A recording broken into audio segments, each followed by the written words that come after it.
Have you ever been in a situation where you have notably been treated different than your counterpart and you're just like, what the hell is going on? Or maybe alternatively, you began to start gaslighting yourself to question and try to fathom and understand why that's happened. If that is you, it is likely that you probably belong to a marginalised community of some form. And that unless you've done something fundamentally wrong, and that's not what this is about, that you are experiencing observer bias. And observer bias can be conscious, but it can also be completely unconscious. And that is what this video is going to be about, which is the unexamined assumptions of people and how their belief system and the unlooked at parts of them affect both what they are observing and the outcomes of what they take away from the observation. This will make more sense as I go into it. I'm going to be predominantly talking about the ones that I experience because I can fundamentally talk about them from a space of both experience, insight, knowledge, and an openness. Hi, I'm Jade, and if you're new here, welcome. And if you are not and you're returning, welcome back. I am a private counsellor and I run this beautiful healing space called JMS Wellbeing. Content I make is thought-provoking material like this video that I'm making right now, and it gets our kind of minds working because I am such a jump in the rabbit hole sort of person. And I also make content in relation to mental health and autism and my experiences too. If that sounds like your sort of thing, I would love for you to stick around and join us. But like I said, the observer bias, or the observer effect, which it is also known by, is the idea that the observer can influence the outcome of what they are observing by filtering it through their own system and coming out with a different conclusion than what might be factual based on the fact that they have some unattended to, or they have some maybe well-known beliefs that will interfere with the results. And the reason why this is such an important video to make, in my opinion, is because it lives inside everything. So like I say, I'm going to be talking predominantly about how it interferes specifically with racism, whether it is overt racism, covert racism, systematic racism, and I'm also going to be talking about how it interferes with the perception of autism, but particularly autism level 1, or autism when it presents differently, like female autism, or autism when it lives inside different ethnicities. And the observer effect, or the observer bias, has impacted my life quite tremendously in so many ways. And I will try to input some of the stories of how I have specifically been affected by this observer bias, so it can help make context as to why this video is so important to me. But I know it won't just be important to me, it will be important to other people, but they might not be at a place, because I certainly wasn't at one point, where they are able to understand why all this is going on and how it ultimately affects people. So I'm going to input a video here of Daniel Kaluuya, who is absolutely amazing in my opinion, and he articulates it in a way that really resonated and it hit. And actually, this is the starting point. I watched this a couple of months ago when it came out, of me jumping down the rabbit hole and filling in all that I needed to know about how this has impacted my experience and how I could help others in understanding that it might have influenced theirs. And he was like, yeah, well, Daniel, it's because you're black. I said, what do you mean? He said, it's because you're black. He said, it doesn't happen to anyone else. You should be getting it. It doesn't matter. You should be black. And I was like allowed to kind of like accept it. And then I would tell people it was racism and they kind of wouldn't believe me.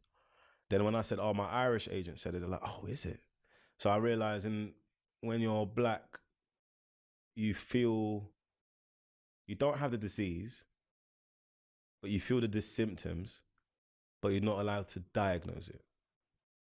It has to be someone outside of yourself that says that's what's happening, and that means it's more valid. Do you know what I'm saying? Usually the people that it's come from.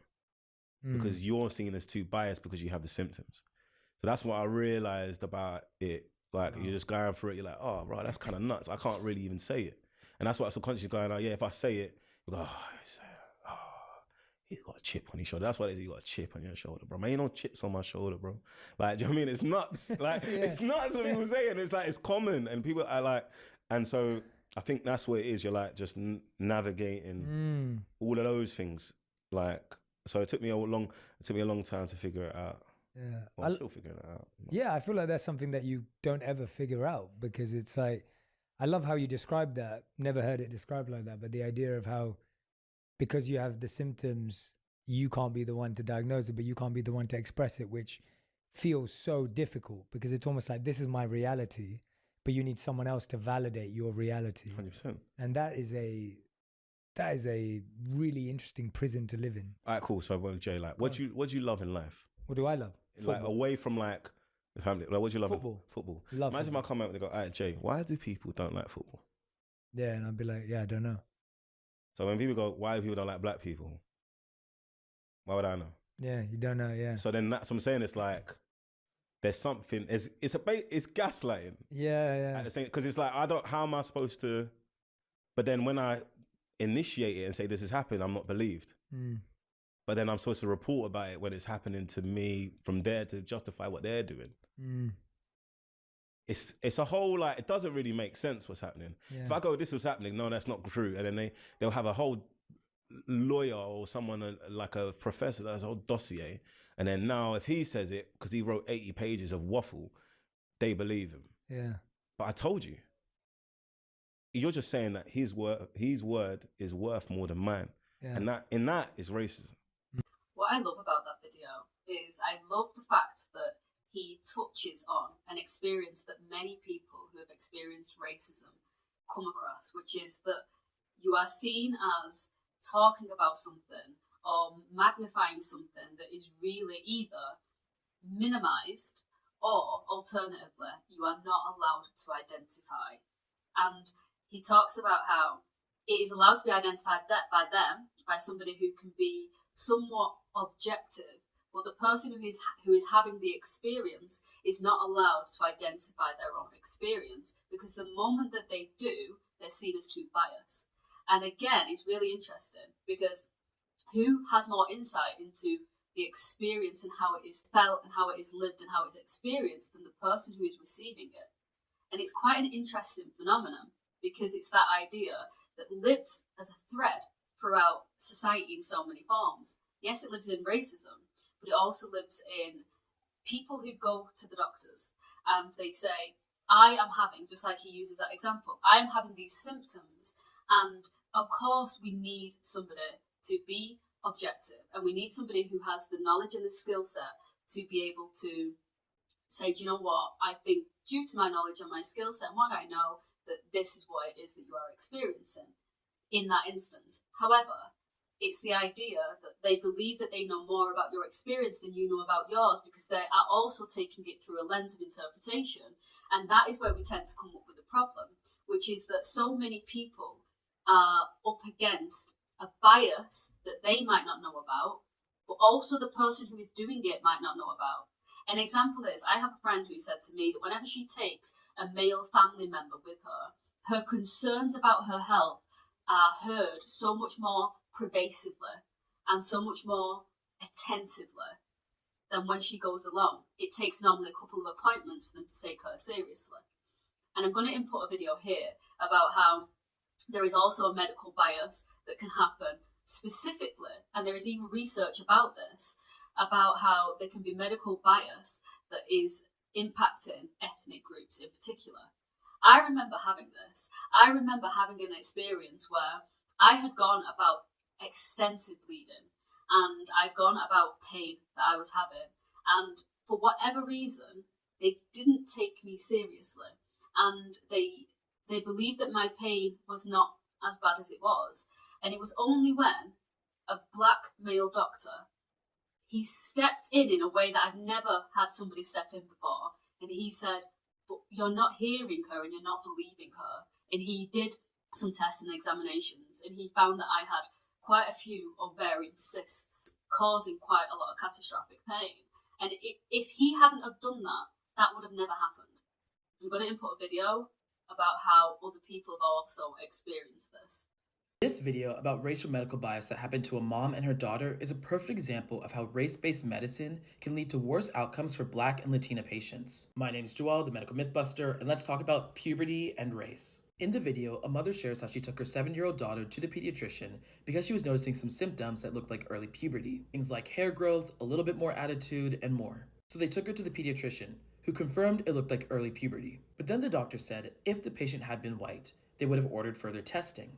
But because the girl was black, and black and Latino girls go through puberty earlier, more testing wasn't needed and they could go home. Well, understandably, mom wanted to get a second opinion from a pediatric endocrinologist, so she asked for one. Well, a few days later, she received a call, and it turns out the pediatric endocrinologist had agreed with the previous doctor's opinion and said that because, once again, black girls go through puberty earlier, no further testing was needed. Mom still wasn't satisfied, demanded that her daughter be seen, got an appointment, and ended up getting labs drawn. And it turned out the lab work wasn't normal. So the doctor started getting an MRI, looking at the adrenal glands, and doing a whole bunch of other lab work that if mom hadn't asked for it, never would have gotten done. I'm sure you're wondering, how could this happen? But in medicine, we're taught race-based medicine, and it's extremely common. Even though we know race is a social construct like I talked about in this video, there are quite literally recommendations that say black and Hispanic girls start puberty earlier, and to do nothing if that happens. Blackness in medicine is thought of as a risk factor, but we never talk about all the other causes that could potentially be happening.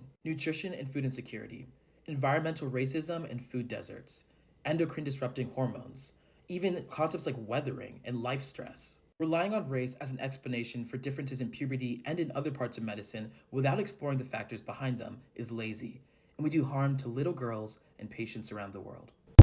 And again, many people might look at that video and assume like that isn't happening across the board. But the more people we speak to, the more that we realise, yes, it is. And it's only when we have representation, which is what I think the healing point of this is, or part of that, as well as knowledge, and an openness to believe somebody as they say it, and as they say they're experiencing it, rather than saying that it's not true. But it's a lot more common than I think that we'd like to believe. There was a medical study, and I'll input the name of it here, about how there was a study done basically on medical staff. So it was like doctors, it was nurses, it was medical students, and how they was given different profiles, and they had to basically determine the level of pain and the treatment that they believed that that patient needed is as part of like their further training. And the only difference, their symptoms was identical. The only difference was that one was identified with a different race to the other.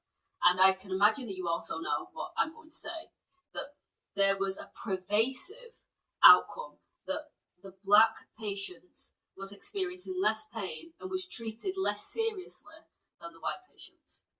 And again, that's a study done on measuring the observer bias, and how I'm sure none of those medical students, none of those GPs, none of those doctors, none of those nurses probably even know or even realise that that is the lens in which they are seeing and also treating patients through. It's the same reason why when a black person, and this you can research this and look into this yourself, experiences the same condition as somebody else's medical condition, they are a lot more, if it is life-threatening, they are a lot more likely to die from it because they are taken seriously at a far later point than their counterpart.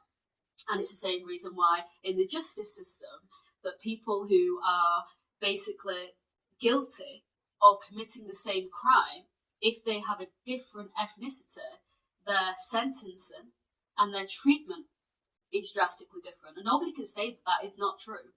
Yeah, it's factually true, and you can, like I say, you can go and research that.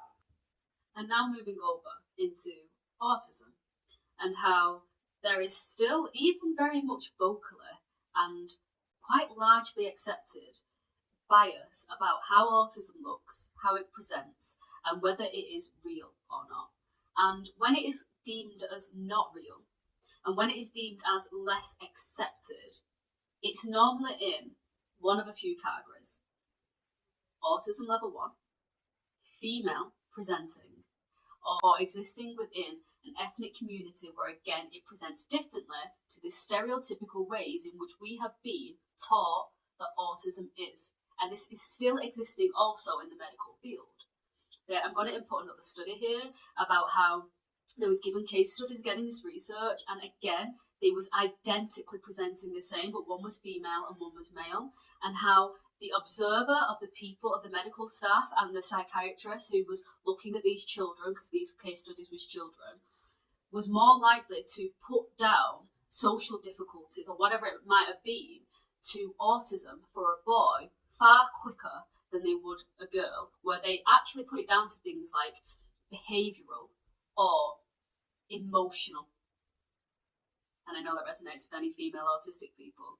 Emotional problems, and maybe even potentially like mental health related. And it is far more likely that women will be diagnosed with things that sit in those categories, like mental health related problems, before they will ever be deemed as potentially fitting the requirement to be diagnosed with an autism diagnosis. Even if they are presenting of meeting that criteria, it will not be, again, because of the observer and the person who is having to assess it, which that person has to be there, don't they?